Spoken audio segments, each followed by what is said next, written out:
Hello everyone, this is Andrew. Welcome to Keen on America. On July 4th, 2026, America will be 250 years old.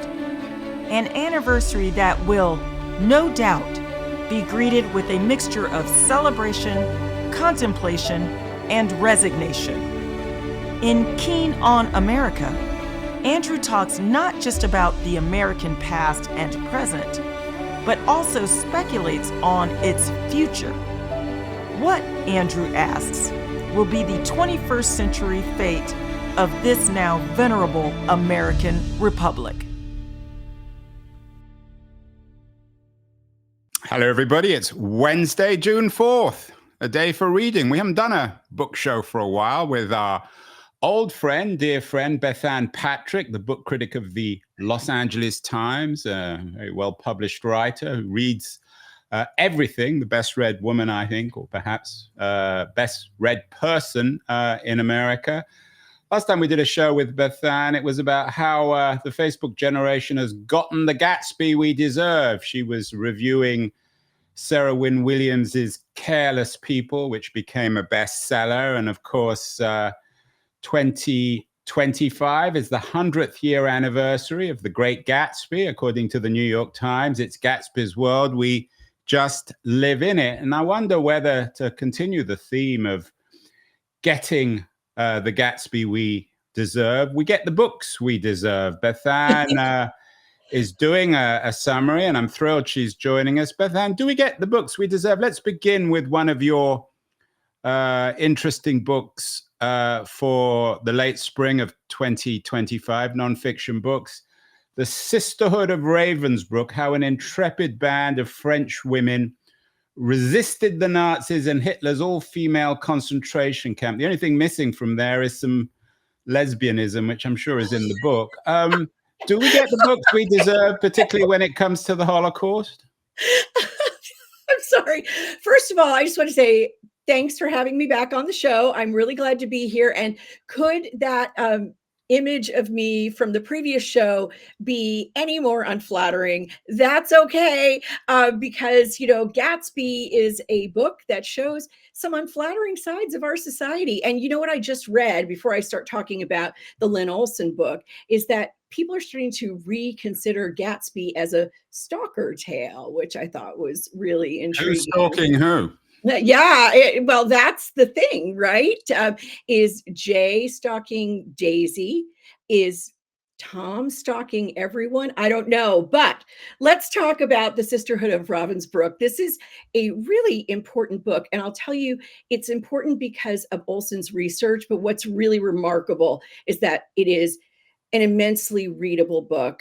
She has great skills of narration, and this is not a book that you're going to be bored with. It's not a history book. That is, there's sad, very hard stuff in here, but there's also incredible hope and determination and strength from these women. So it's the true story behind the novel that many readers and we hear it's a true story. I mean, I'm certainly not a historian, but I wonder. No, it is a true story. No, but it's a woman named Martha Hall Kelly wrote Lilac Girls, a novel about this group of women, and so these women.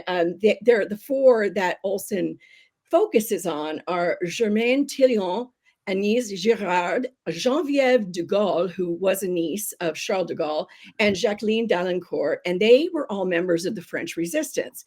They were rounded up and put into Ravensbrück, which was an all-female concentration camp, but they managed to defy their captors in every way they could. They practiced what we sometimes call passive resistance, which is not the best term. They, wouldn't do their work. They might mess something up deliberately, but it's actually what these women did after the war. They survived, and they founded and I can't pronounce it really beautifully. They founded something called ADIR, A-D-I-R, and it was for women who had been displaced or members of the resistance.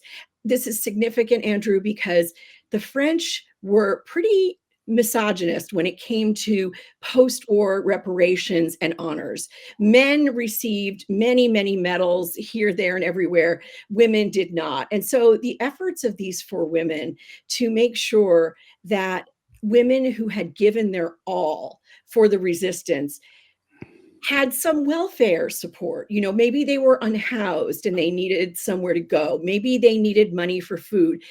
ADIR provided that for them. So this is a wonderful book. It has, again, a lot of grim detail about Ravensbrück itself, but it is ultimately a story of how people can triumph over their oppressors. Yeah, I take all your points, but whether, you know, again, I'm not a Holocaust expert, though we've done a lot of shows on the Holocaust. I mean, Ravensbrück, as you say, was I mean, whether you call it it certainly wasn't a death camp in the way that Auschwitz or Belsen was. Right. And I mean, anyone in those death camps who refused to work was immediately put to death. Leaving aside this book, I mean, this obsession with publishing with the Second World War and resistance to Nazism. We've done a number of shows on that too, Bethanne. Is this the genre we deserve of making us feel better about now all dead French women who, no doubt heroic, remarkably brave women who resisted the Nazis? Does that make us feel better in our weird age of Donald Trump and other authoritarians? We're not even quite sure how to resist these people. Listen, I am with you, Andrew, when it comes to, there's a surfeit of books about World War II. But I think this one is relevant because of these women themselves. This is not just another book about World War II and its horrors. It's about, let me put it this way. By the end of World War II, there were about 1,100 men, maybe a little less, who were given medals as heroes of the French liberation by de Gaulle, okay? How many of those were women? 6. And so this just shows how ignored and marginalized women's efforts were. That's to me what this book is about. It's not simply another book about Hitler was evil, the Nazis were terrible. This was, you know, the only thing we can be proud of because it was black and white, you know, that sort of thing. What's important here to me is the feminist element in The Sisters of Ravensbrück. It's a book that shows that even when a society says you don't matter, the people who are told they don't matter can rise up and can make a difference.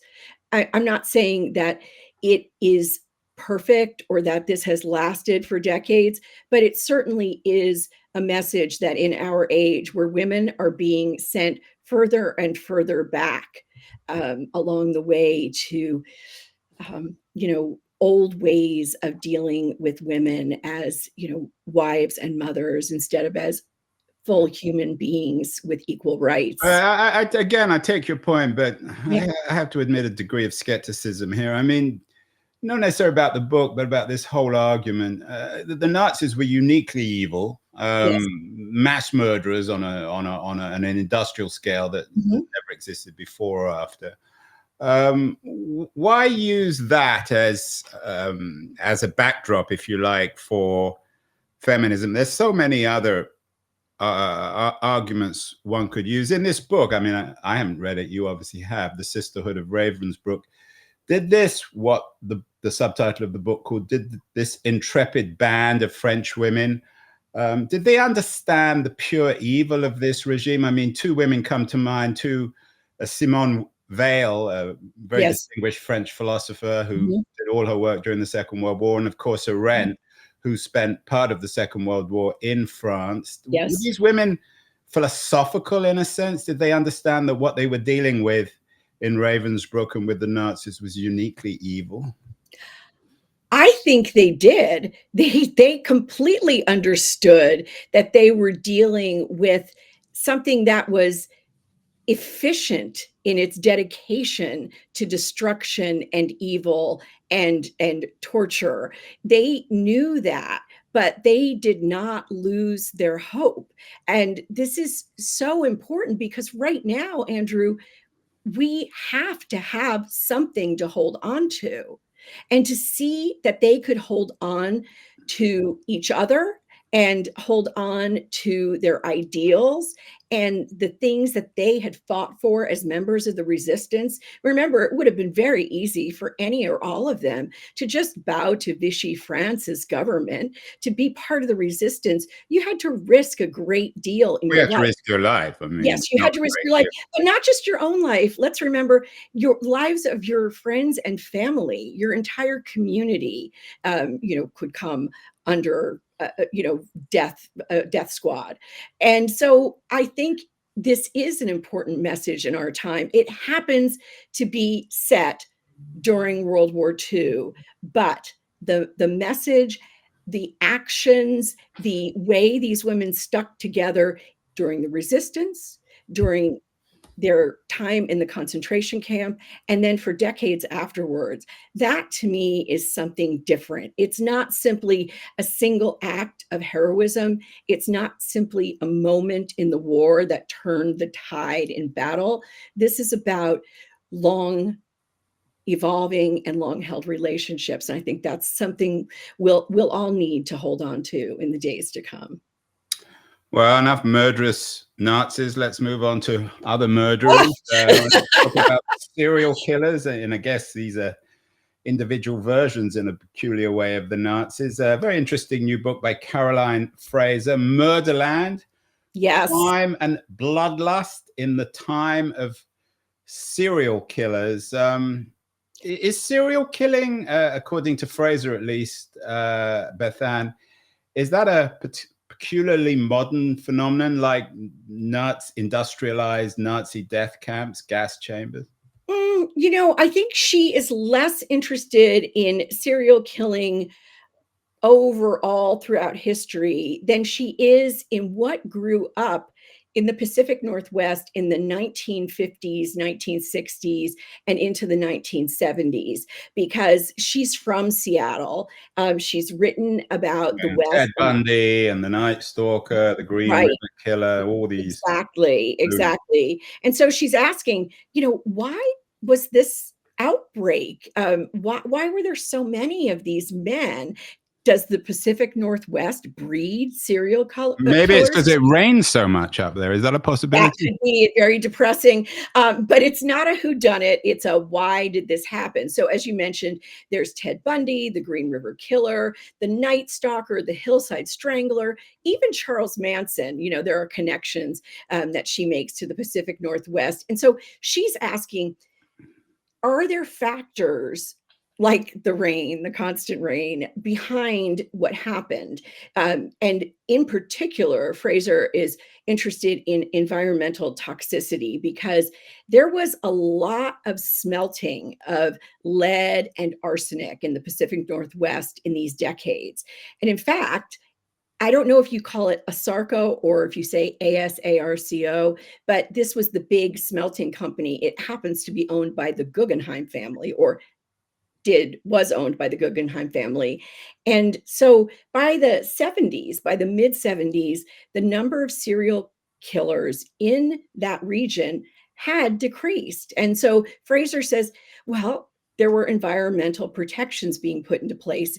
Is that why they decreased? I don't know. I mean, talk about something you don't know enough about to argue for or against. Yeah, but what I was going to say very quickly is that I've never seen something more cogent that links environmental toxicity to really dark, disturbing crime. It's a completely different look at what goes on in a serial killer's life. It's an intriguing argument. We should actually bring in a third book that you wanted to talk about. They Poison the World, Life and Death in the Age of Forever Chemicals by Maria Blake. Yep. I'm assuming these books are entirely different, but are there references in the Blake book about our age of forever chemicals? Fraser talks about our age of serial killers. Do either of these authors, well, I mean, certainly Blake, does she connect what was happening in the Pacific Northwest with mass murder by men? She does not.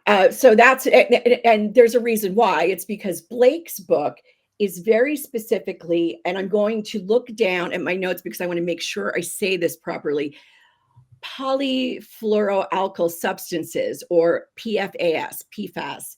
So this is the synthetic chemicals, and that have been linked to cancers and stillbirths and weakened immune systems.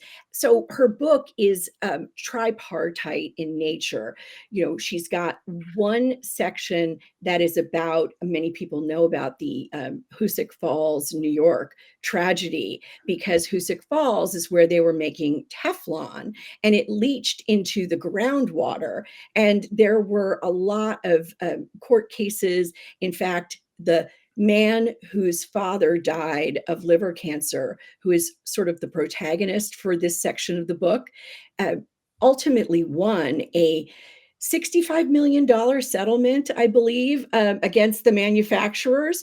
But this book is also about contaminated drinking water in West Virginia.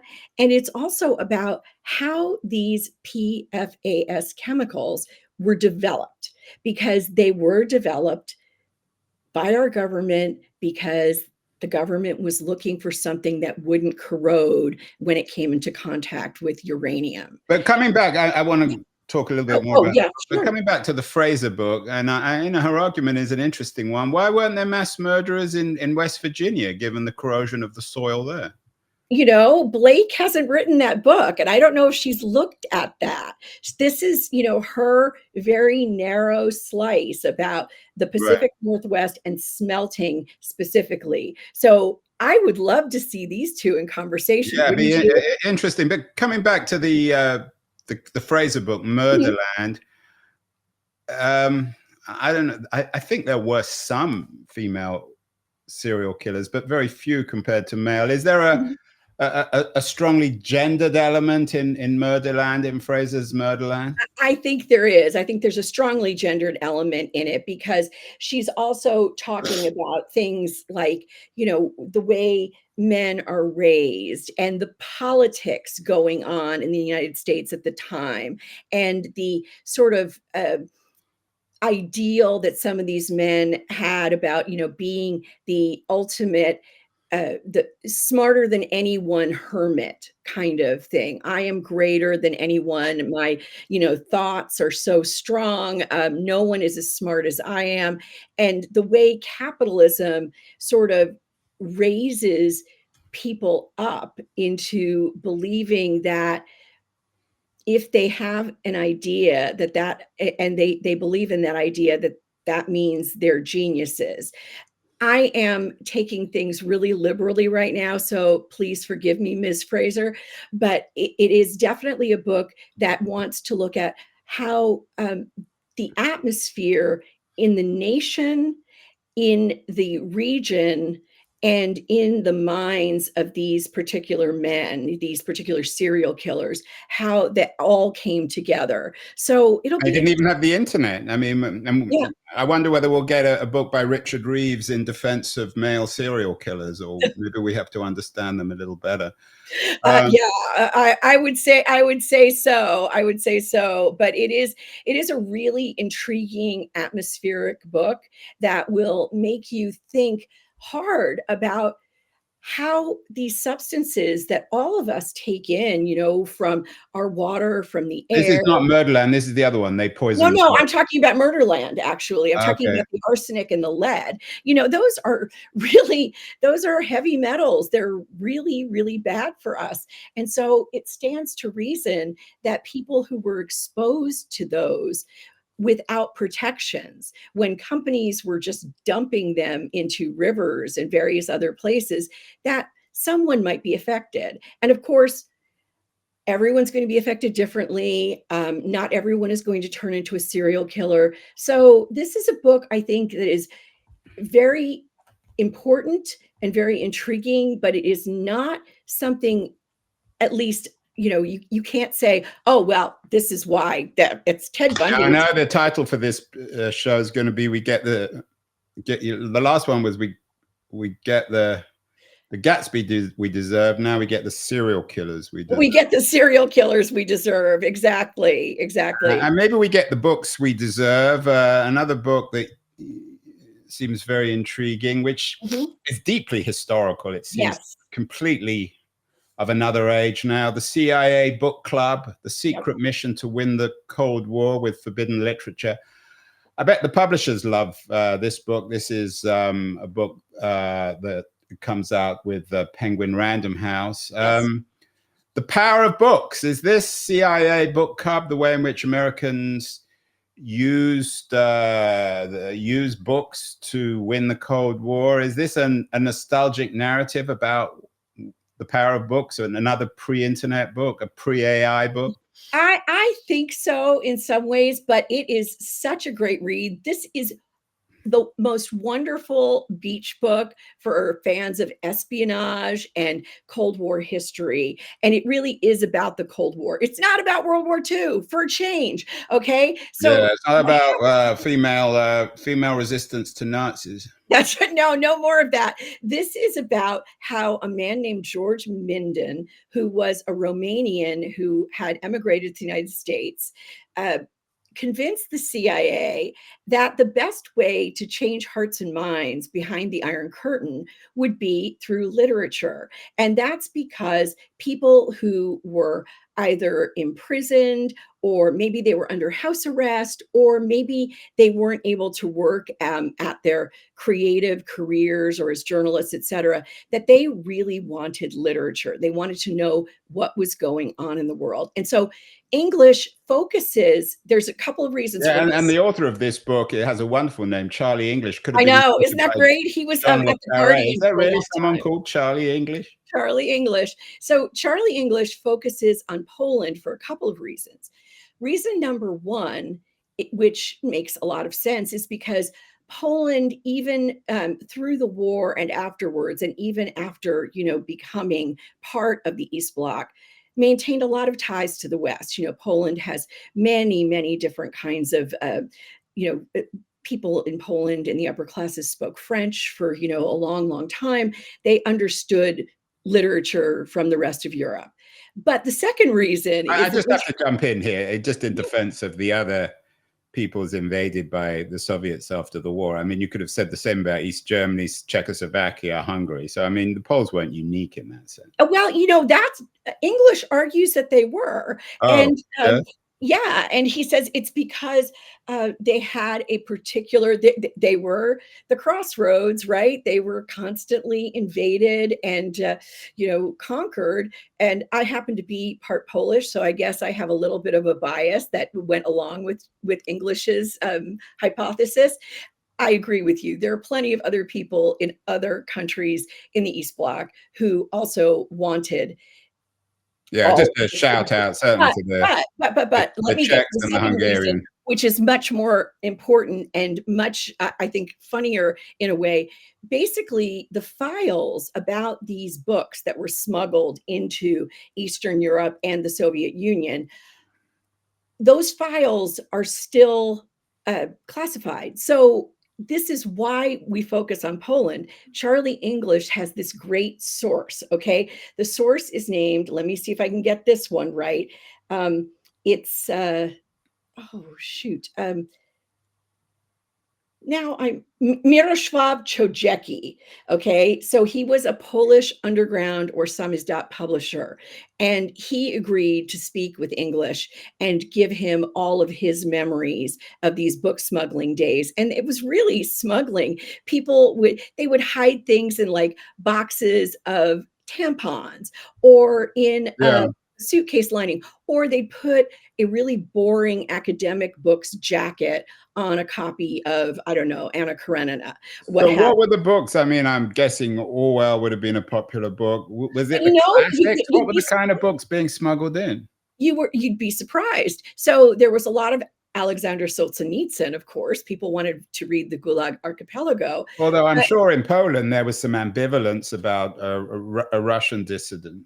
Yes, I'm sure there was. But this is one of English's points. People didn't just want important nonfiction political treatises. They wanted Agatha Christie mysteries. They wanted Shakespeare plays. They wanted new novels that were coming out and winning the Pulitzer. They wanted all kinds of information. This was about culture and not about political intelligence. So one of the people that he talked to said, we read poetry and literature because it shows us that there are like-minded people who are above nationality, who can empathize with us, who admire beauty and who admire virtue. Well, what years was this? So were there this no books? Were there no Polish classics in the libraries? This is the 50s to the 80s. And so this is a book that would make the best TV series, Andrew, because you've got so many different layers. You know, you've got the publishers who gave books to George Minden in his New York office. You've got the people who were the operatives who were bringing the books across borders. You've got the people who were longing for the books and couldn't wait to read them.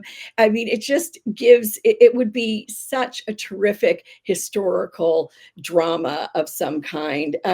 There's so many moving parts. And so I think we've forgotten in the US that ideas can have a lot of power when you are in a repressive regime.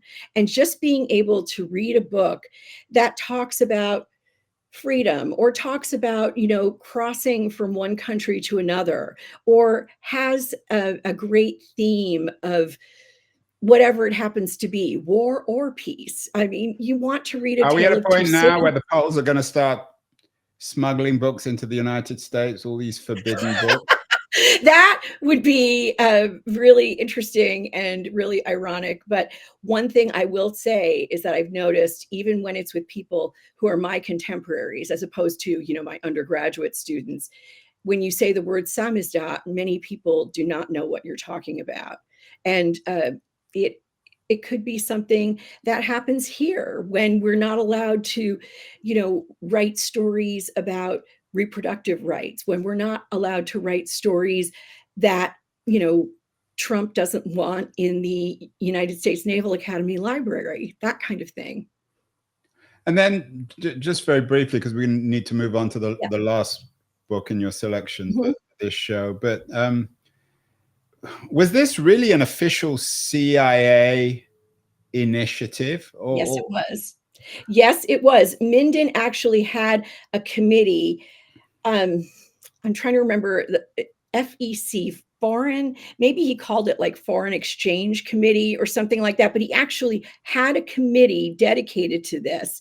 And there were hundreds of publishers who participated in sending books through Minden's office. And he was working partly even at the end. I'm not sure at the beginning, but at the end, you know, the CIA was run by Bill Casey in the Reagan years. Right. And so incredibly controversial organization. I mean, this was the kind of the literary version of Radio Free Europe. I'm guessing, I'm not sure how much was known about this, but I'm guessing progressives, certainly progressives who had a degree of sympathy with the Soviet Union, would have been highly offended with the CIA book club.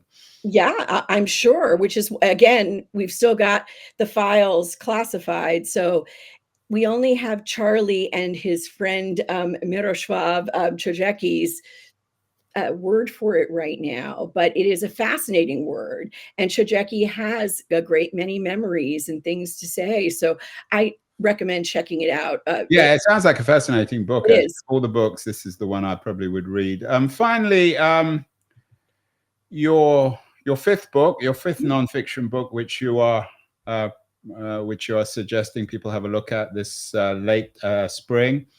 Mother Emanuel, 2 Centuries of Race, Resistance and Forgiveness in One Charleston Church. So this is both contemporary and historical. Tell us about this book. It's by Kevin Sack. So Kevin Sack is the New York Times reporter who actually covered the horrendous 2015 massacre at Emmanuel African Methodist Episcopal Church in Charleston, South Carolina.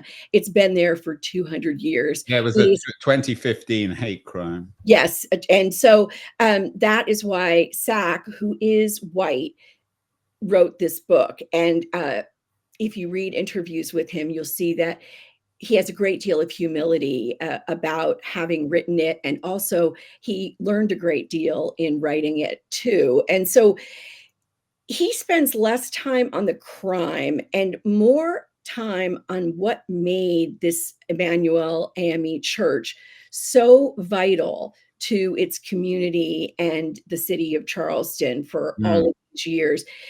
Because I think I'm paraphrasing Sack, but forgiveness isn't about forgiving the killer. Forgiveness for this congregation, these people specifically with the kind of Christianity they practice, is about self-preservation. Forgiveness is about saying, I am going to move on because there have been hard times before, there may be hard times in the future, but I am going to let this go so that I can continue to live and worship in this community. It is very, very interesting to Sack and to me, and I think to a lot of people, that enslaved Africans embraced the faith of their oppressors. And that is not to say they shouldn't have. That is just to say this is something that he really wants to look at. How can you reshape a religion that is argued for your oppression? It's argued so that it can oppress you, but then shape it, as Emmanuel did, into a liberation theology. And Emmanuel has its problems. It is not a perfect church. It has a lot of financial things that have gone wrong. They've lost people, they've gained people. It goes back and forth and up and down, but it still remains a beacon of the way that people who were actually enslaved in this country found their own way through to, again, I'm using the word hope a lot. I swear I sound like Barack Obama. No, you sound like Bill Clinton or Barack Obama. It's interesting that we did a show a few months ago with Edward Ball, who's Slaves in the Family, is about the Ball family of Charleston, South Carolina. And of course, that was one of the centers. The Balls at one point in the late 18th century was the largest slave-owning family or business in the United States. Is there something uniquely Charlestonian about it? It's always seemed a town very different from anywhere else in America. Charleston, I think, is a fascinating place. I do not care for the politics of the state of South Carolina these days, but one of the things I think we all should remember is that Charleston was a beacon of religious freedom in our colonial past. It is the place where the first synagogue in the United States was established. I believe that was even in the 17th century, maybe in the 18th. Don't quote me on that. But Charleston is a very sophisticated city with a lot of cosmopolitan ties to different cultures. And so Emmanuel Church is also, not just a teeny tiny little place. It's a part of the city's vibrant and always entangled communities. Even if there are different classes, even if there is racial injustice and racism, Charleston still retains a lot of different layers of what we might call cosmopolitan. Yeah, and the forgiveness part of this is particularly interesting. Of course, Yes. Slavery was along with the Holocaust, was one of the great crimes in history. Yes. What can this book teach us about forgiveness? I mean, we began this book about the Sisterhood of Ravensbrück. I'm not sure if there was anything in there about forgiving this terrible crime, but maybe we can, in these, what some people consider at least, Bethanne, dark times, what can we learn from the Sack book about Mother Emanuel about forgiveness of unimaginable crimes like slavery? Well, as I said a few minutes ago, the people at Emmanuel believe that forgiveness is all about moving on and being able to say, I am whole and I am still free. I've preserved myself. And I think they might have more in common with the French women we talked about earlier in the show. than you might believe, because that's exactly what they did. They did not spend their time licking their wounds, if you will. That's they did something. They said, we are still here. What can we do for all of us? How do we preserve ourselves? How do we preserve what we've done, recognize what we've done, and protect the women who weren't recognized? So self-preservation, I think that is a great lesson from history that we can see today, in maybe not all of these books, but in some of them. Well, there you have it. 5 very meaty books. The Sisterhood of Ravensbrück by Lynn Olson. Murderland by Caroline Fraser. The CIA Book Club by Charlie English. Real Charlie English. Poison the World by Maria Blake. And last and certainly not least, Kevin Sachs' Mother Emanuelle. If you can't find a book to read there, then I'm not sure what I can do with you. As always, Bethanne Patrick, book critic, Los Angeles Times, the best read woman or person in America. Thank you so much for putting up with my obnoxious questions. So we get, not only do we get the serial killers we deserve, we get the book critics we deserve. Thank you so much. And we'll see you again in the next few days, because I know you've got some other books. Thank you again. Sounds great. Bye.